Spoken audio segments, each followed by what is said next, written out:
Honorable Minister of Women Affairs. The question goes this way.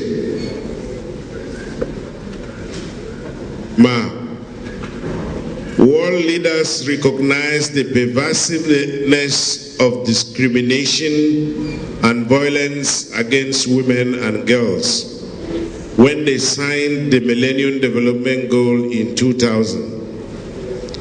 Among the 8 Millennium Development Goals, they included a goal to promote gender equality and women empowerment. Now, with these goals set to expire in 2015, how far has Nigeria fared in the promotion of gender equality, women empowerment, particularly as it relates to appointment and encouragement for women to participate in the political arena? This question is coming from one Tesi Longwell from Jos. Another question for the Women Affairs Minister coming from Kainde Kolade from Lagos.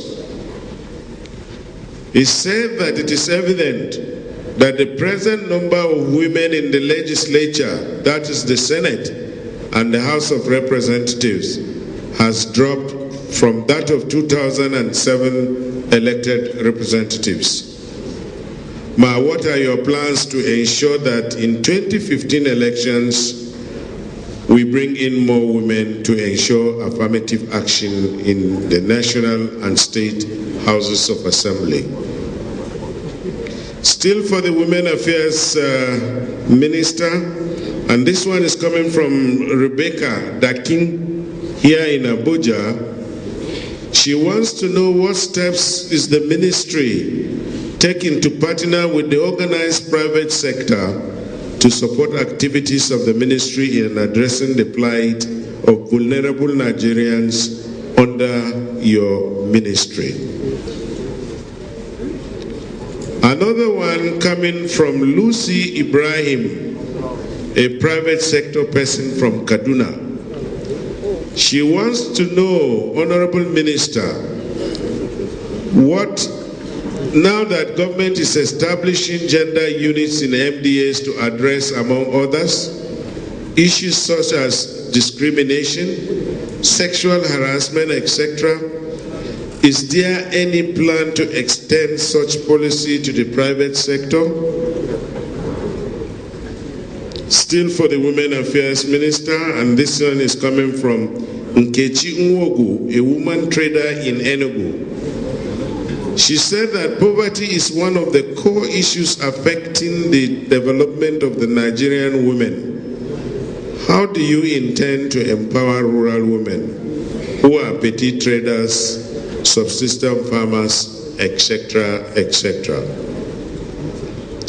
And for the Honorable Minister of Youth Development, from one Abubakar Tijani in Kaduna, he's saying, considering the population of youth in Nigeria and the complexity of their issues, what is the ministry doing to ensure that they have data on youth to help planning for them? Another question from Adenike Omidije from Akure. Adenike wants to know what efforts is the ministry making to encourage youth to go into agriculture. And from Henrietta Williams in Lagos, she said with the increase in social vices among youths, what is your ministry doing to reorient the youth for future leadership role in this country? And from Yusuf Mohammed Katsina, he said, given the role of the ministry as a policy maker, what is the ministry doing to partner with other MDAs international donors and civil society organizations. And from Daniel Chukwudi, Enugu, he said, what is the NYSC doing to prepare the COP members for the challenges of unemployment after National Youth Service? And finally, for the Minister of Youth Development, this one is asking, what role did the ministry play in the last National Youth Council of Nigeria Congress held in Makurdi to elect a new president for the Youth Council of Nigeria? And Mr. Benedict Ogoche is asking that, Minister, is it true that your ministry imposed a president as being alleged by some youths? So may I now call on my colleague to come and read out some of the questions he has. Thank you. This one goes to the Honorable Minister of Women Affairs from Godwin Amunde, Liberty Radio. I would like to know if there is any program such as Women in Oil initiated by your ministry, because there is a program going on in which women are asked to register with a sum of 10,000 naira to be a member of Women in Oil. Is your ministry part of this? If not, what is your ministry doing to put an end to this scam? Godwin Amunde. Still for the Minister of Women Affairs. Good day, Madam. Can you please tell Nigerians what is delaying Nigerian chapter of African Women Entrepreneurship Program to kick off like other African countries? Thanks, Isa Ayo. From Hafsat in Jos. Good afternoon, Ma. Please, my question is, what are you doing about the widows that lost their husbands in Jos crisis and other crises, other cities in the country? Some of them have children, but no money to pay their school fees, no food for them to eat. Please, Ma, can your ministry come to their aid for assistance? From Engineer Angus Anokute in Abuja, Honorable Minister of Women Affairs, with all the cries of rape and sexual molestation by women everywhere and the laws to punish offenders, do you think women have the moral ground to fight this war, considering that women have abandoned their primary duty of inculcating moral virtues in our girls to the extent that most girls go about almost naked today on our streets? And are you aware that some time ago a woman senator in this country was molested by fellow women when she tried to push for a bill on women dressing? Engineer Angus Anokute, SMS. Another question. I am Sunday Uchenna from OP in Unsuka local government area of Enugu State. My question goes to the Minister of Women Affairs. In the last few days, newspaper headlines reported that about 200 ladies are transported to Russia every month for prostitution. As the Minister of Women Affairs, what is your plan towards curbing this trend? Still for the Women Affairs Minister, I just saw that the Minister run micro credit scheme for women. But how can women in villages access these facilities? Marlene in Kubwa. From Igwanyi Kenneth in Ado Karu, local government area, Nasarawa State. Good morning to you, Honorable Minister of Women Affairs. What are you doing to ensure free medical care for children below 5 years and the aged women without HS? For the Minister of Youth Development, I run a youth organization called the Volunteer Engagement Network. Basically, we connect volunteers with volunteering opportunities. I have discovered from my experience working with youth that in our country we have a lot of educated and motivated youth who are mostly graduates with excellent degrees but no work opportunity. What is the ministry doing to keep the young people engaged productively? How can the ministry partner with organizations like ours to make this happen? Thank you. Regards, Susie Okwere. Honorable Minister, sir, we have a lot of young children roaming major streets in Lagos and other parts of the country, either selling pure water or begging for alms. What is your ministry doing to rehabilitate such children so that they become useful to the society? John from Lagos. The NYCN has no office presently. What is the minister doing about it? Engineer Sally writes that text. From Eze Victor Chidoze from Udi in Enugu State.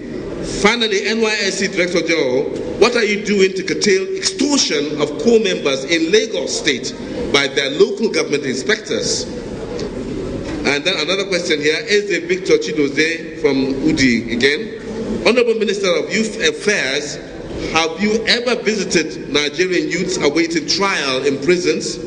What do you have for them? This question is from Iniobong Martins in Frankfurt, Germany, via email.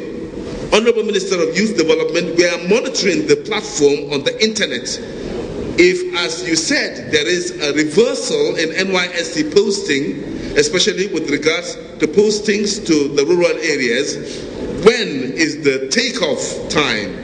And tell us about challenges on this trend. Regards. And for the Honorable Minister of Youth Development, on assumption of office, school management in most cases. Thank you and good luck. Mazi Chideki Oko in Abuja. And finally, for the Honorable Minister of Information, please, I have tried to register online for the Show P program, but I did not succeed. How can I enroll? Still for the Honorable Minister of Information, I have also registered online for the You Win program for long now, and nothing has happened. What do I do? From Mikhail Ali by SMS. Thank you. Thank you very much, Yaya Umar. Distinguished guests, ladies and gentlemen, the floor is now open. Wow. Women Council.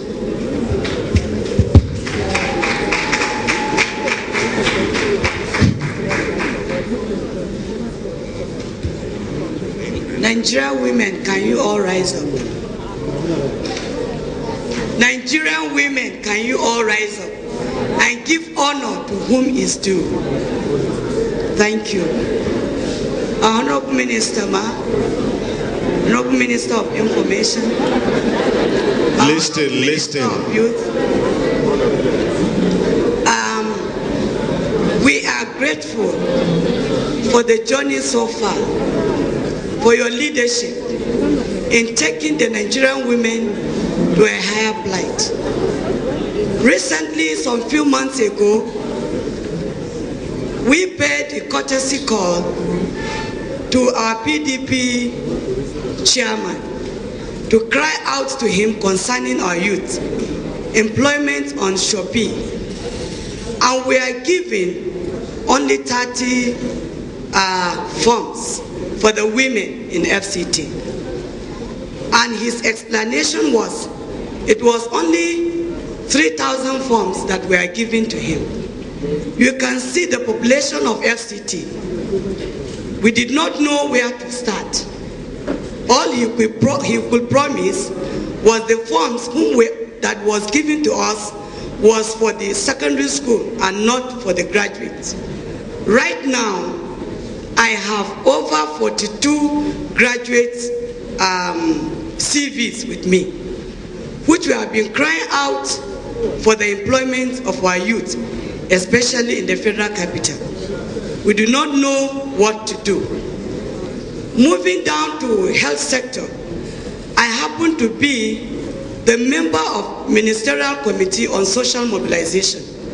We have 62 wards in the Federal Capital Territory, where some of the primary health centers, there are no access roads even to go there, where you can see some of the equipment in the health sector.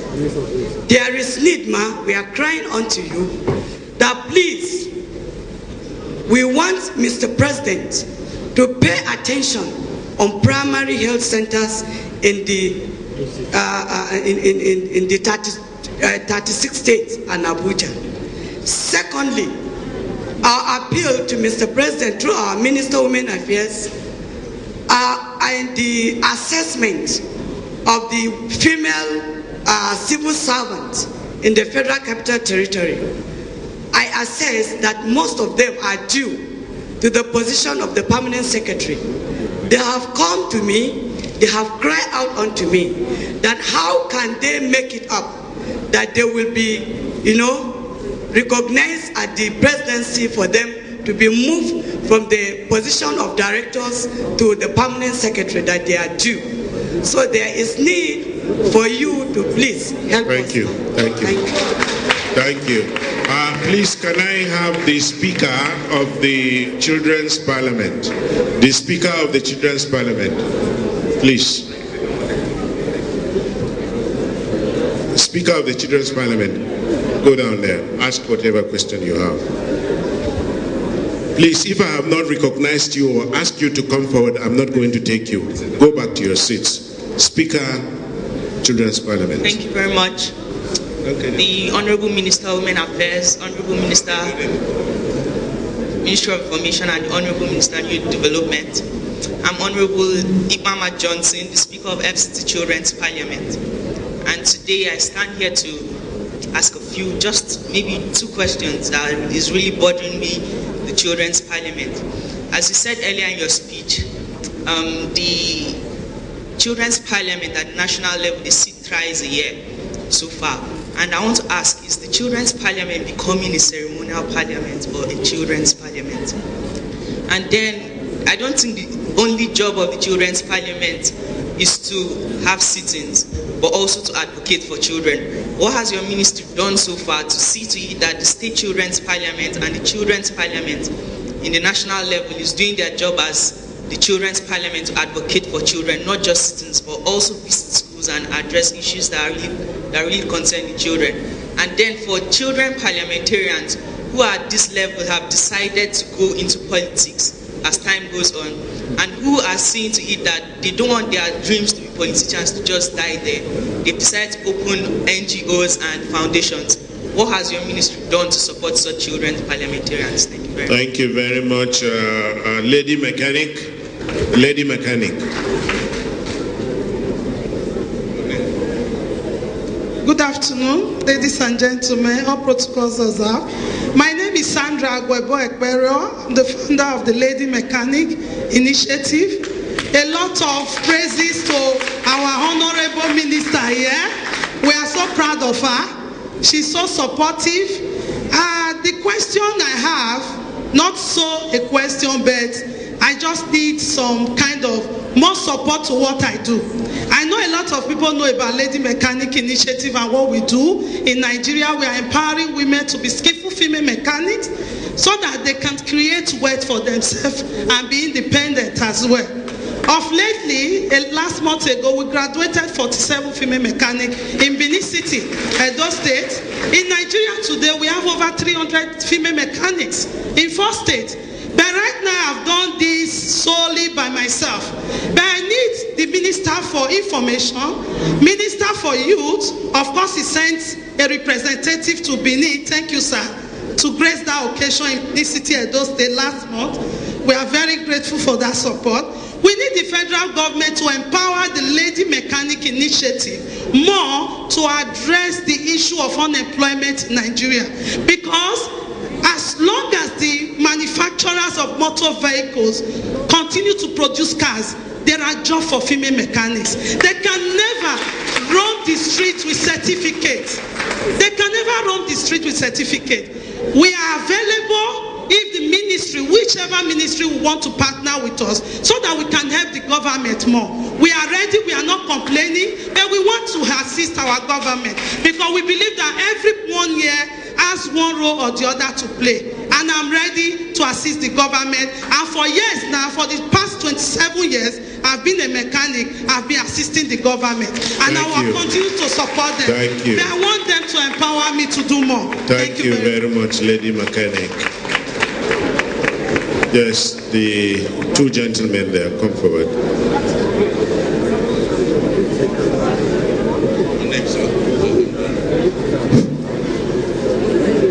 Good afternoon, ladies and gentlemen. My name is Comrade Chukudi George Ozala from Advocacy for Change Initiative. My question is going to the Honorable Minister of Youth Development. Honorable Minister, sir, why is it that government usually ignore formal complaints, petitions, and peaceful protests by youth, bordering on older persons in position of authorities until matters get out of hand? I have a case at hand, but may not go further on that for obvious reasons. You may wish to send message across so that I give you a whole lot of information here, which I have with me here. Thank you. Thank you. Next, please.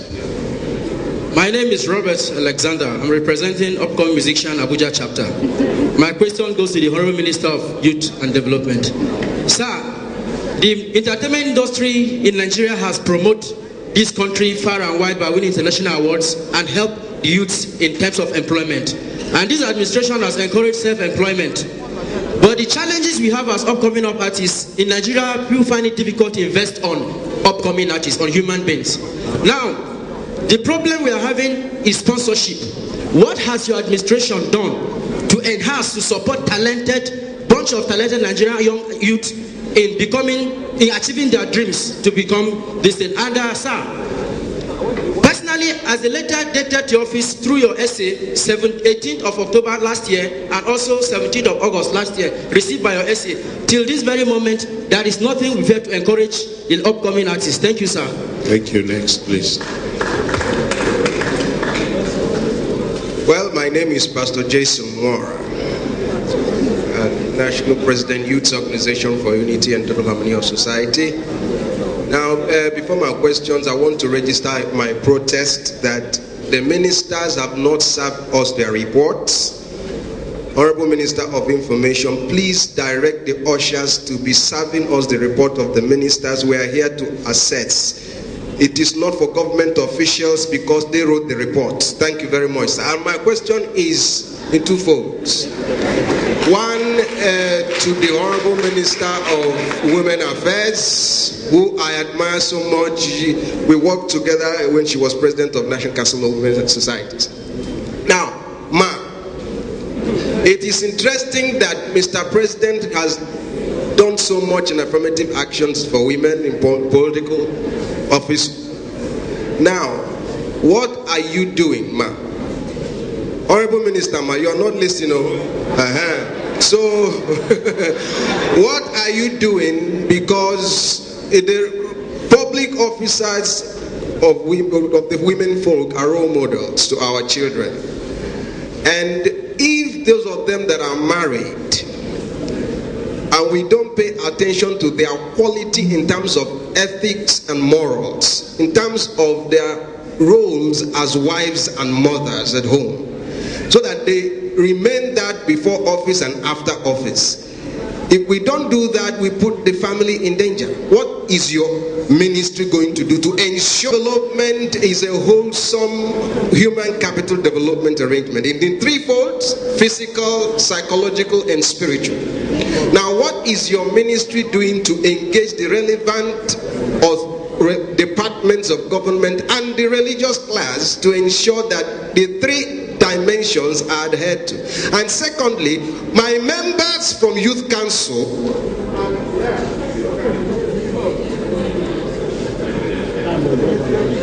Good afternoon, everybody. My name is Salisu Waziri. I report for Voice of Nigeria. My observation goes to the Minister for Youth Development. I want to establish this fact that government cannot employ everybody. And I believe it is against this backdrop that the NYSC scheme, they've incorporated skill acquisition. But I think the skill acquisition, it's not fully implemented. In this, why I said so is because they only provide 3 weeks for the training. That's when you are in camp for the core members. I want the Minister for Youth Development to look into it. It should not be only in the camp, it should also extend to the place of primary assignment so that the youth can be fully trained and get more skills so that when they come out of service, they can be useful to the nation. And I also want the minister to make the agricultural program to be attractive. Honestly, the reason why youth are not turning out to this program is because it's not attractive enough. If you make it attractive, people will come into it. By being the first to establish those farms and recruit the youth to take care of the farms. That's how I think people will participate enough. The reason why youth are not participating is because it's not attractive. You can't expect a graduate of mass communication or a very good discipline to go into farming, because we are seeing our parents now fighting for fertilizers. They will queue for fertilizer. Nobody wants to end up a poor farmer. If I want to go into farming, I want to go into farming big time where I will make good money. So I want it to be very attractive. Thank you. Thank you. Yeah. All protocol duly observed. My name is Mohammed Ali from Nasarawa State.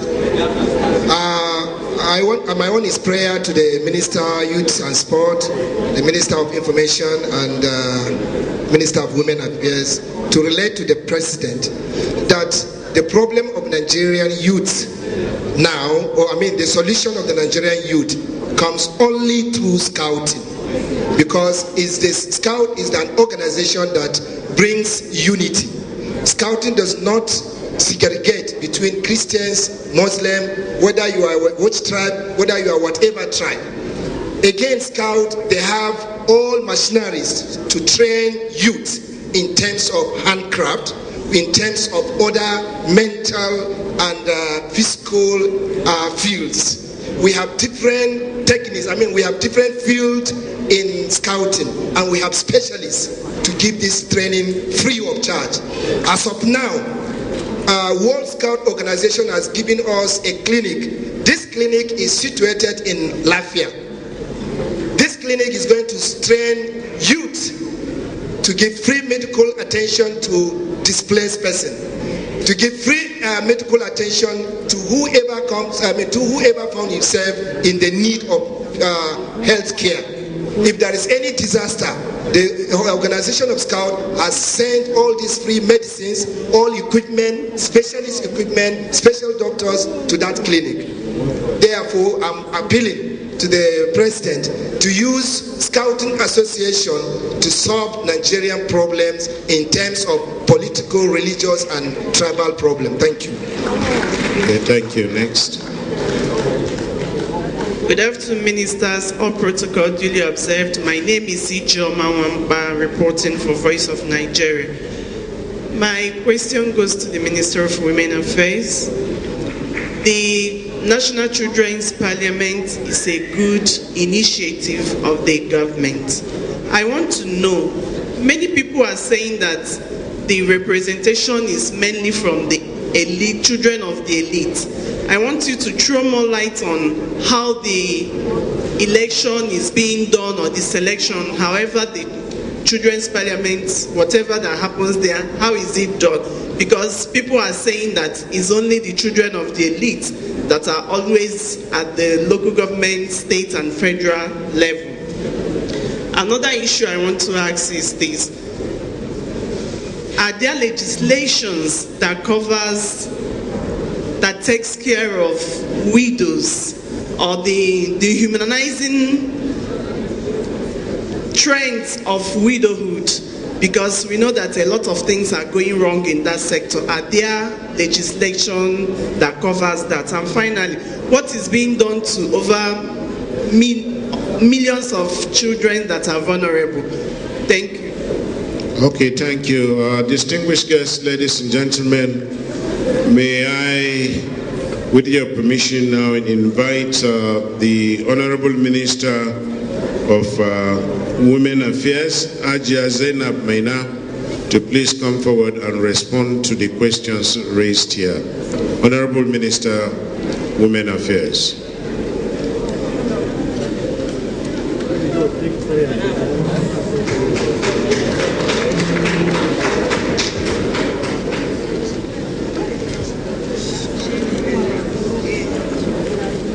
you very much, the stakeholders, for taking interest and asking us questions to throw more light. The first question that came from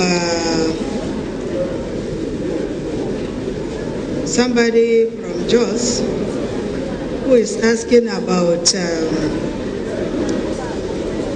how Nigerian women fared in the area of gender mainstreaming, gender equality, and women empowerment. I think I have answered that question in my presentation, where I spoke on how we have fared so far as a country, the women in Nigeria, what is being done by the government. We have already answered that question. If you may recall my presentation, you'll find out that I spoke extensively about it. The second question, it may also interest you that some time back, the government has initiated a program called UWIN. UWIN is a program initiated with a view of empowering not only women, even the youth, generally both men and women. They came in two phases. The first phase had women and young women and men who are interested in doing their own private businesses and they don't have sufficient capital, so the government gives them grants. But they can only qualify if they go online to apply. And when we had the first one, women paid only 16%. Then the second phase, because of the women did not fare well, Mr. President deemed it fit to have to allow the second phase to come, where it was specifically for women. So you can see in this area, women are given priorities, and gender equality is being recognized by the leaders here in Nigeria and by the government in general. Then there was this question from Kainde, who is from Lagos, who is asking what we are doing for women, because there was a drop in women in Senate and House of Reps. Yes, the ministry is working very hard. We really recognize that, and so therefore we are working very hard to bridge the gap. And how do we do it? We have political offices, zonal political offices, one in each zone.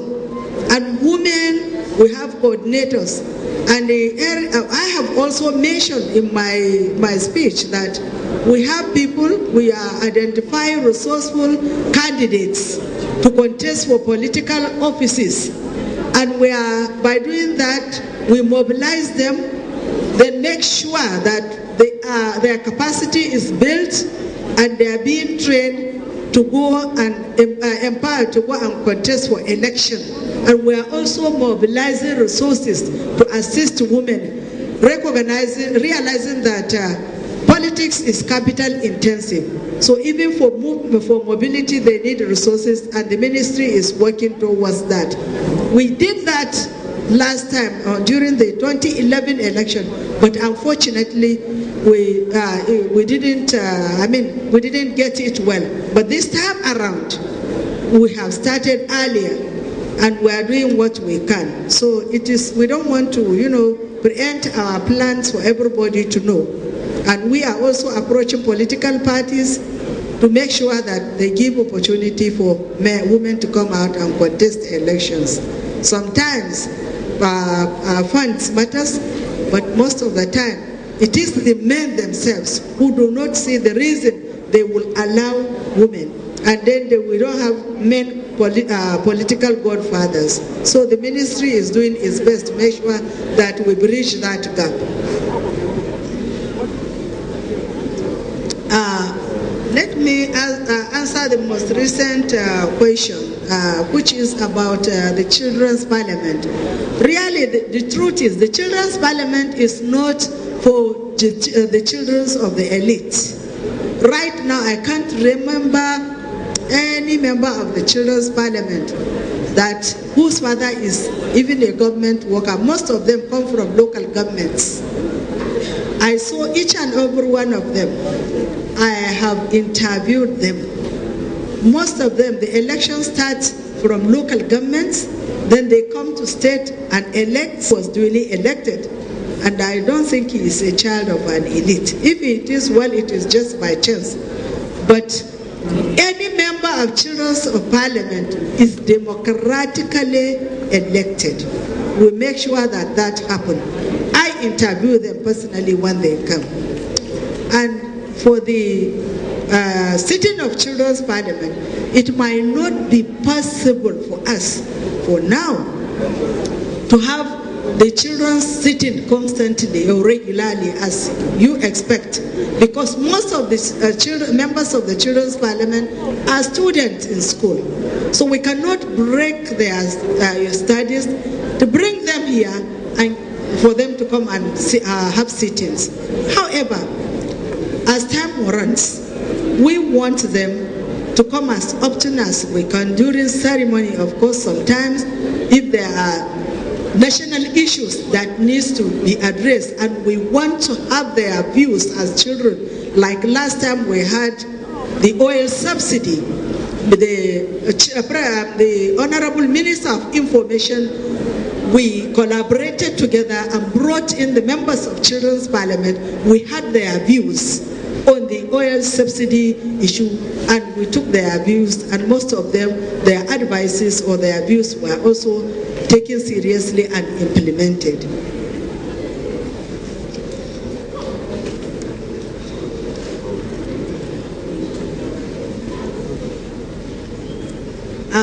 I think the President NCWS of FCT was asking about issue of permanent secretaries.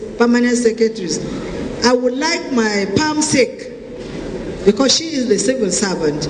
But I want you to know that a woman becoming a permanent secretary is a civil service regulation. You have to reach that peak to be there. So maybe the permanent secretary from the ministry can maybe answer that question. The issue of widows also, we are taking care of the widows through collaboration with the private sectors. I want us to know that Nigeria is a large country. We cannot do, the government cannot do everything for everybody. That is why the government encouraged the partnership between the private sector and the public sector. And the public sector now are also well aware and well mobilized by this government, and therefore they are ready to partner with us, and they are partnering with us. You may wish to recall that yesterday, if you watch on the television, I was on the television celebrating the Day of the Widows, and the MTN was there to support about 500 widows with grant and loans to help them so that they will start their own business. Thank you very much.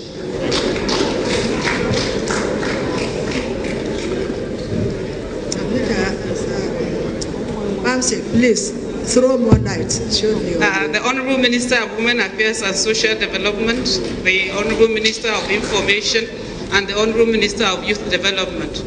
I would like to put it on record that the appointments of permanent secretaries is not political. It is specifically for officers that have reached the level of directors, and first it is upon the availability of a vacancy. Every state of the Federation is represented by one permanent secretary, and every zone of the Federation is also represented by one permanent secretary. So there are 42 permanent secretaries. So upon availability of a vacancy, all directors, if it is a state vacancy, all directors from that state will undergo a process of examination, security clearance, and then interview.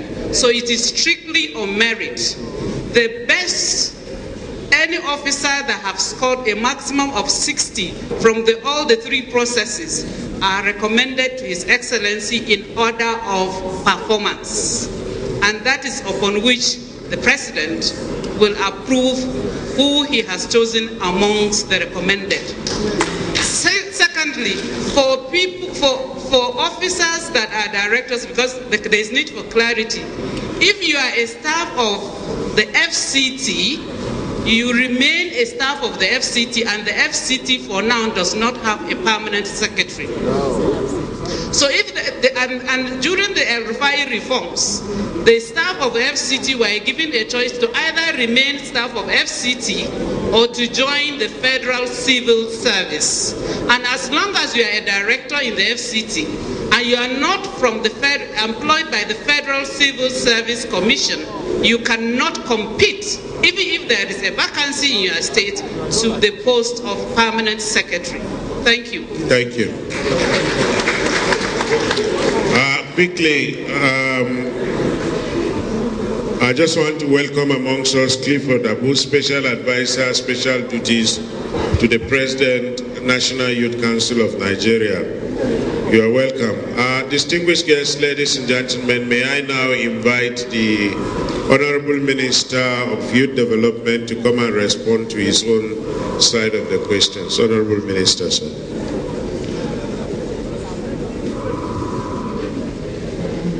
Thank you very much, distinguished ladies and gentlemen.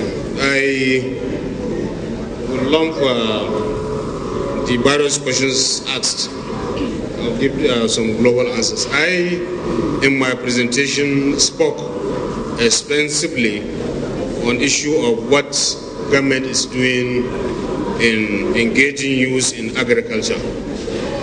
Generally, like I said earlier, the training programs that are conducted by the ministry, especially in modern agriculture and integrated agricultural, is intended to provide entrepreneurship skills for young people in various agricultural segments.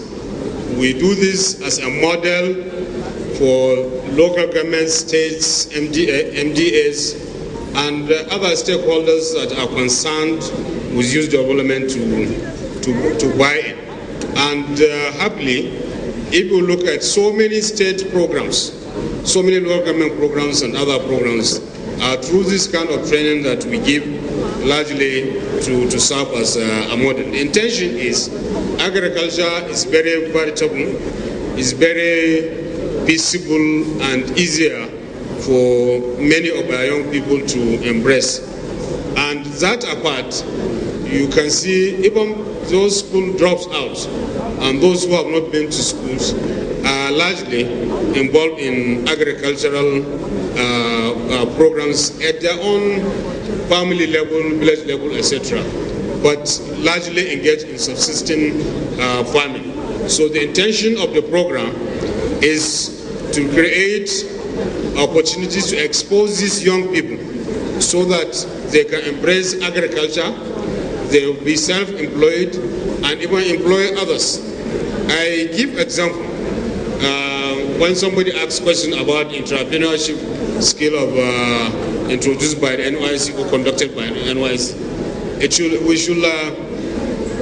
it's important for us to note that the NYC skill acquisition program and the entrepreneurship program, also including that of agriculture, is not just done during the 3 weeks orientation program.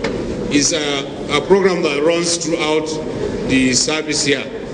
And I think it has yielded a lot of results on the part of the NYSC, because part of the MDG support program on the NYSC gives this agricultural entrepreneurship program to youth corpus, and at the end of the day, they were given loans, and it's on record that these ex-youth corpus, mostly, they are promptly paying this loan, and it's a result of their involvement. That's why I always say the money that is being provided for the NYSC is not even enough.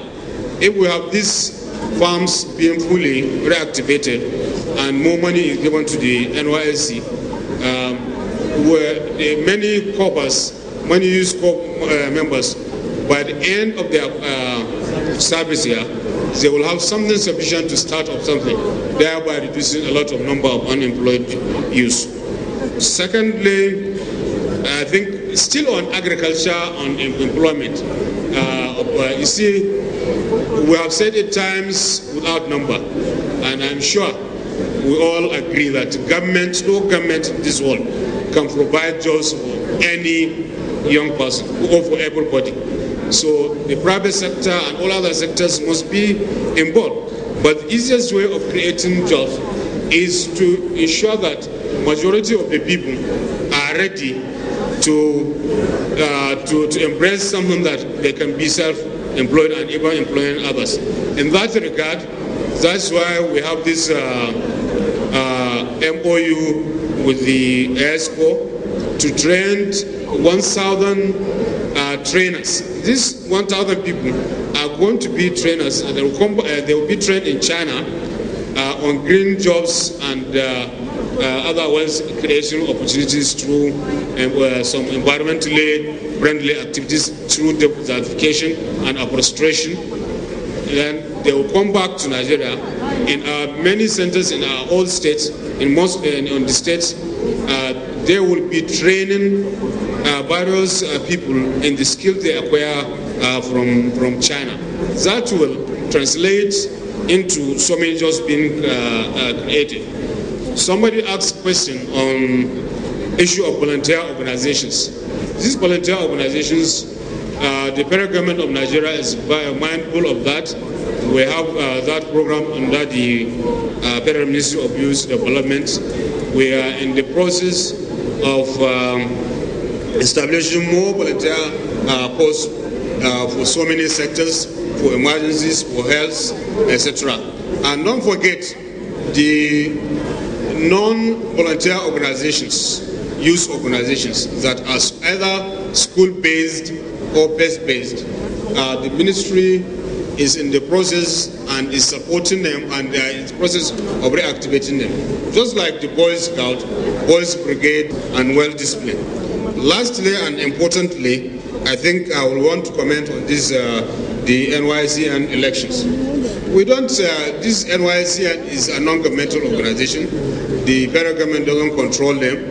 They have their own constitution, they have their own conduct. The role of the ministry here is that the NYSC and the Youth Council, just like what is required in the National Youth Policy, is that we only recognize people that are between the age of 18 to 35 as the composite members of the youth of this country. So when government is directing with what is called a youth organization or a youth council, so anybody who is within the membership and the leadership of that council can only be recognized if you are within that age. What is happening, what many people don't know, I think is an opportunity to clear this. There are people who are shouting about election